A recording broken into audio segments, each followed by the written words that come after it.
We're now on day 9 of the Diddy trial, inside a packed Manhattan courtroom, which has become the epicenter of one of the most explosive scandals in music history. Something no one saw coming happened again. The court had already heard from major names, Cassie, Will Smith, and Monique, but then, out of nowhere, Ice Cube walked in, and the energy shifted instantly. He didn't show up to make a scene, chase cameras, or grab headlines. He walked in with purpose, carrying a folder filled with connections, names, voice memos, and paperwork that made the entire courtroom go dead silent. In that moment, everyone realized this wasn't just about Diddy anymore. What Ice Cube was exposing wasn't merely a scandal, it was a system, one that didn't just protect power but enforced it. This was a structure built on silence, fueled by fear, and meticulously designed to reward obedience. It wasn't about fame or even money, it was about control. And the moment you stopped playing along, you weren't just pushed out, you were erased. For years, people whispered names like Jamie Foxx, Oprah Winfrey, and Quincy Jones. But now, those whispers had evidence, and the one bringing it forward was Ice Cube. Reporters barely had time to process the flash of cameras, the shuffle of papers, or Diddy's lawyers trying to maintain composure before the doors opened again. Ice Cube entered, his eyes locked forward as though he'd been waiting for this moment for a very long time. The tension hit like a wave, some jurors sat up straighter, their eyes fixed ahead, while even the judge paused momentarily, clearly caught off guard. When Diddy finally looked up and realized who had just entered, his whole expression shifted. "I wasn't invited," Cube said simply. "I came here on my own." The judge gave a small nod, and in that moment, Cube began to speak. But he didn't sound like the performer, rapper, or movie star the world knew.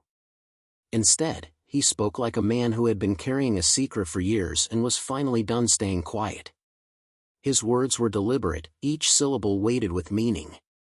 Looking directly at the jury, he said, "Some of y'all didn't realize I was not part of their inner circle.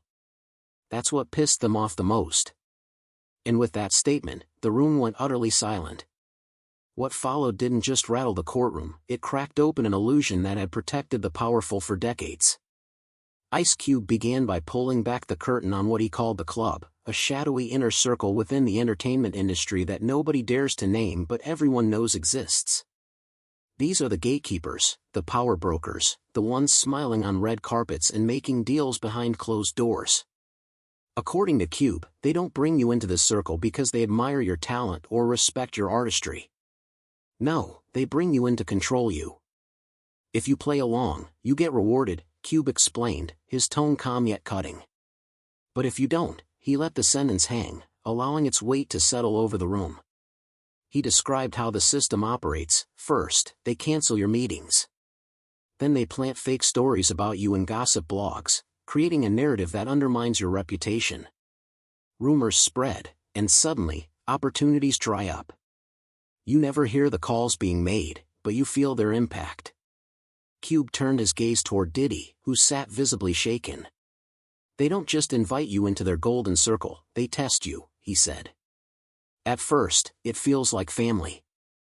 They treat you well, make you believe you belong. But there's always a catch. They tell you to kneel, to sign the paper, to play the part, to smile for the camera. And if you refuse?" Cube paused, his voice dropping lower, almost conspiratorial. "You disappear." He recounted watching talented artists rise quickly only to vanish without explanation. Some suffered public breakdowns, others changed their image overnight, seemingly unrecognizable from the people they once were. Cube emphasized that Diddy wasn't merely a participant in this system, he was one of its architects, the puppet master pulling strings from behind the scenes. Jurors leaned forward, captivated. The gallery fell eerily still, and even the judge seemed to need a moment to process what had just been revealed. Sensing the gravity of the moment, the judge asked, "Do you need a break?" Cube didn't blink. Shaking his head firmly, he replied, no turning back to the jury. He continued, his voice steady and resolute. "You want to know why I'm here? Because they tried to break someone I deeply respect, Jamie Foxx." With those words, Cube signaled that the revelations were far from over. Ice Cube's testimony took a deeply personal turn as he delved into the story of Jamie Foxx, a close friend and confidant whose experiences became emblematic of the broader systemic oppression Cube was exposing. He recounted how Jamie's meteoric rise in Hollywood initially seemed unstoppable. After winning an Academy Award for Ray, Jamie was poised to cement his legacy as one of the greatest actors of his generation. Yet, according to Cube, success came at a price Jamie wasn't willing to pay. Jamie was rising fast, Cube began, his voice tinged with both admiration and sorrow. His talent is undeniable, and that's when they took notice. At first, it's all compliments and open invites. Private parties, random phone calls from people you never thought would have your number. It starts friendly enough. Then come the favors. And after that? Cube paused, letting the implications sink in. Control. He shared details Jamie had confided in him quietly, carefully, with fear in his voice. They treat you like family, Cube explained, but only if you play the game. If you don't, again, he left the sentence unfinished, letting the ominous silence fill the void. Cube painted a vivid picture of the infamous basketball parties hosted by Diddy and his inner circle. These events weren't just casual gatherings, they were rituals designed to test loyalty. Guests arrived in blacked-out SUVs, phones confiscated upon entry under strict no-phone rules. The atmosphere was strange, unsettling. Security guards stood posted in every corner, and scattered groups whispered among themselves. Behind unmarked doors, sounds emerged, sounds that hinted at something darker happening out of sight. It wasn't just basketball, Cube asserted. It was a test. To see who you'd obey, who you'd question, and who you'd protect. Jamie, Cube recalled, always stayed respectful. He smiled, played it cool, but never fully surrendered his autonomy. That's when things began to shift. Slowly, insidiously, Jamie started to change, not because he wanted to, but because he had to. Projects he'd been cast in were postponed without explanation. Meetings dried up. Collaborators who once championed him stopped answering his calls. Gossip blogs labeled him as difficult, unpredictable, or losing touch. Then came the health scare in 2023, an incident Cube described as more than just a medical emergency. A man in peak condition doesn't just collapse on set, he said pointedly.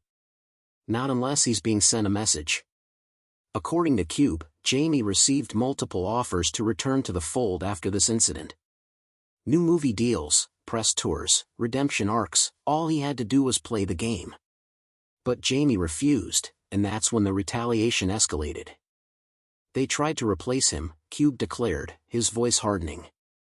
That's when the clone rumors started. People began questioning everything. Was Jamie still alive? Was it even him in the photos?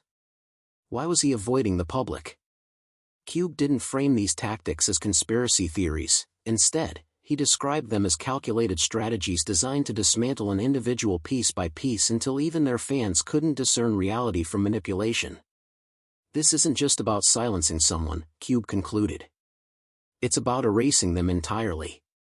As Ice Cube's testimony unfolded, he introduced another layer to the web of influence surrounding the entertainment industry. He revealed that Jamie Foxx's struggles weren't isolated incidents orchestrated solely by Diddy. Instead, they were part of a larger network involving some of Hollywood's most iconic figures, including Quincy Jones and Oprah Winfrey.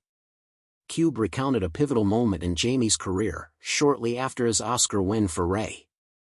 Just as Jamie reached new heights of acclaim, he received a phone call, not from a collaborator or fan, but from Oprah herself. Initially, Jamie assumed it was a congratulatory gesture, an acknowledgement of his monumental achievement. But the conversation took an unexpected turn. She told him, "You're blowing it," Cube recalled, his tone heavy with disbelief. She said she'd be introducing him to someone who could help. That someone was Quincy Jones. According to Cube, Jamie attended a meeting at Quincy's house, expecting guidance or mentorship. Instead, what transpired felt less like support and more like indoctrination. Cube described the encounter as one of the strangest nights of Jamie's life. Though Jamie never elaborated on the specifics, Cube remembered the look in his eyes afterward, a mixture of confusion, unease, and resignation.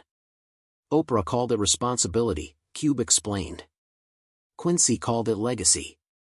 But what they really gave him was a leash. From that point onward, Jamie began to change, not because he wanted to grow as an artist, but because he felt compelled to conform. Cube recalled Jamie saying, "The only way to survive in this game is to pretend." Quincy Jones, Cube argued, wasn't merely a legendary producer celebrated for his contributions to music. Behind the scenes, he wielded immense power, feared by many in the industry. "You don't get that powerful without making deals," Cube stated. "And I'm not talking about music deals, I'm talking about soul trades." He described Quincy as a middleman, orchestrating connections between aspiring talents and the shadowy forces controlling the industry. While Quincy may have presented himself as a mentor, Cube suggested that his true role was far more sinister. Artists brought into his orbit weren't being helped, they were being processed. Cube cited other examples of talented individuals who vanished from the spotlight after crossing paths with Quincy. Some experienced public breakdowns, others underwent drastic image changes that alienated their original fan bases.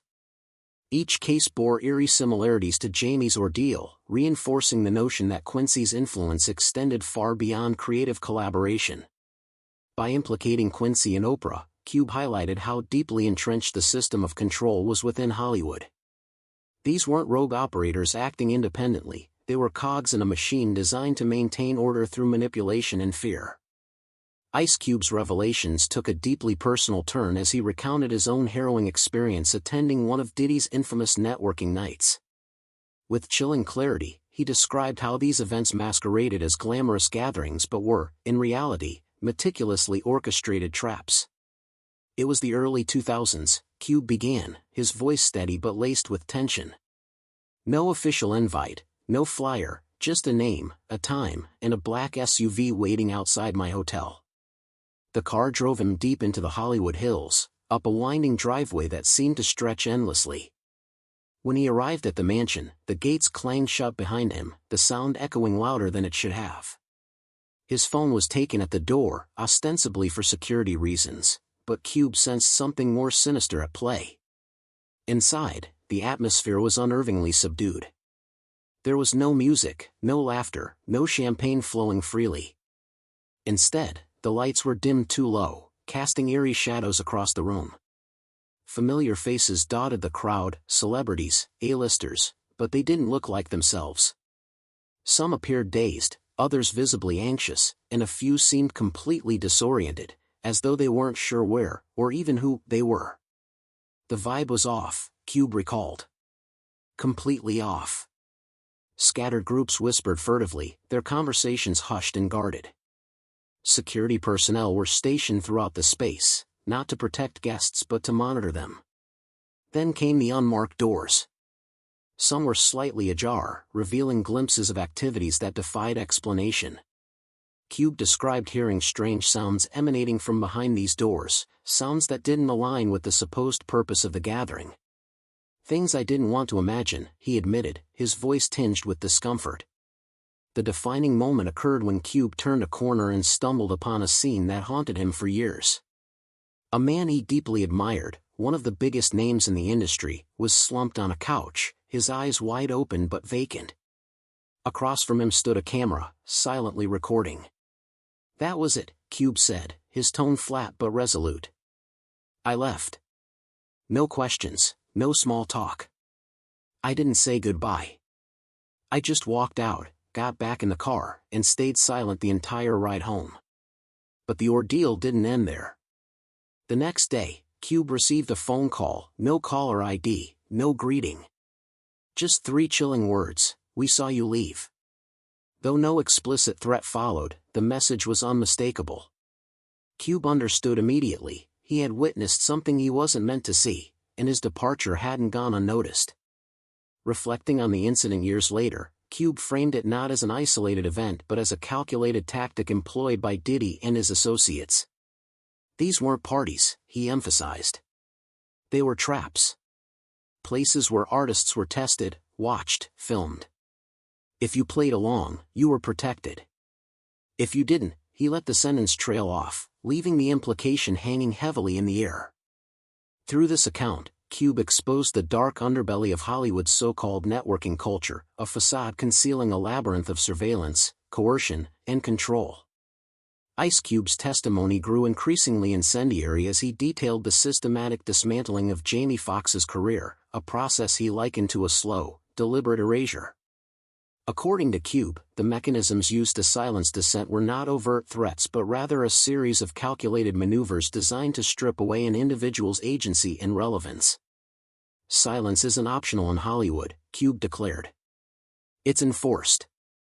Not through direct intimidation but through patterns, a strategy that makes someone disappear without anyone realizing what's happening. To illustrate his point, Cube pulled out a document, a calendar chronicling Jamie's scheduled work from 2019 to 2021. On the surface, the timeline appeared to reflect a typical industry slowdown, roles drying up, projects postponed, collaborators ceasing communication. However, Cube highlighted a chilling pattern. Many of the cancellations were linked to companies tied to Bad Boy Entertainment, Revolt TV, or other ventures within Diddy's sprawling empire. This wasn't coincidence, Cube asserted. It was punishment. The erosion of Jamie's professional standing was accompanied by a smear campaign waged in the media. Anonymous sources began labeling him as unstable, unpredictable, and losing touch. Bloggers speculated about his mental health, painting him as unreliable and difficult to work with. Cube argued that these narratives were deliberately crafted to justify his sudden absence from high-profile projects. When Jamie started backing away from Diddy's circle, they retaliated, Cube explained. They dismantled his career piece by piece. First the jobs dried up, then the whispers began, and finally, they questioned his very existence. Cube also addressed the infamous health scare that sidelined Jamie in 2023. While the incident was publicly attributed to natural causes, Cube dismissed this explanation as implausible. A man in peak condition doesn't just collapse on set, he insisted. Not unless he's being sent a warning. The culmination of these efforts, according to Cube, was an attempt to erase Jamie entirely. Clone rumors proliferated, with fans speculating whether the Jamie Foxx appearing in recent photos was even real. Cube described this tactic as a psychological weapon aimed not only at Jamie but also at his supporters. They take you apart, Cube said, his voice heavy with indignation. Piece by piece, until even your fans don't know what's real anymore. That's how they keep their power, not just with fear but with erasure. Through these revelations, Cube exposed a system predicated on manipulation and control, where silence was not merely encouraged but mandated. Those who dared to step out of line faced consequences far more severe than mere exclusion. They risked becoming ghosts in an industry that thrives on visibility. Ice Cube's testimony transcended the confines of the Diddy trial, shedding light on a pervasive mechanism of control that extends far beyond the music industry. He argued that Hollywood, and by extension, much of modern media, is not merely an entertainment enterprise but a meticulously engineered machine designed to shape perceptions, manipulate beliefs, and dictate societal norms. This ain't about music, Cube declared, his voice sharp and unwavering. This is about control. They don't just shape what we listen to, they shape what we believe, what we fear, who we follow. To drive his point home, Cube dissected the symbiotic relationship between art and ideology. Albums are pushed, movies funded, and projects greenlit not because they reflect genuine creativity but because they serve a larger design, a blueprint crafted to commodify identity, trauma, and aspiration. You think it's freedom? Cube challenged the courtroom. No, it's scripted. Every song, every film, every endorsement, all by design. He invoked Tupac Shakur as a cautionary tale, reminding the jury of the late rapper's warnings about the prison industrial complex and the forces manipulating black artistry. Tupac tried to warn us, Cube said, his tone reverent yet urgent. Before they silenced him. Before he got too political. Before he started pointing at the ones behind the curtain. Cube posited that the same entities profiting from prison music, tracks glorifying violence, despair, and systemic oppression, are often complicit in perpetuating the very conditions they depict. The same people who push prison music own the prison, he stated bluntly. This revelation reframed the trial as more than a celebrity scandal. It exposed a broader cultural apparatus that exploits marginalized voices while simultaneously suppressing dissent.